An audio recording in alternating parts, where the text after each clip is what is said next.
ঘুম থেকে উঠার পরে আমার এই ধন সম্পদের কাছে আমার মাথা নত করতে হয়, আমার চাহিদার কাছে মাথা নত করতে হয়, আমার চাওয়া পাওয়ার কাছে মাথা নত করতে হয়। করতে হয় না? না করতে হয় না। আবার বাসায় গেলাম, যাদের জন্য কুকুরের মতো কাটতেছি তারাই বলতেছে কি করছো আমার দিকে, এর চেয়ে বড় জাহান্নাম আছে।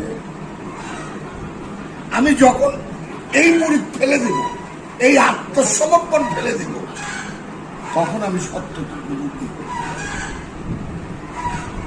গোলামি কারে করি? এই গোলামি, এই সেবা করা, এগুলি করা গোলামি। এরকম তো হাজার হাজার সাহাবারা মহানবীর সেবা করছে। মাওলা আলীতে সবচেয়ে দূরে ছিল না, ছিল না? দর্শকগুলা বাবার একটা বই 15 থেকে 20 বার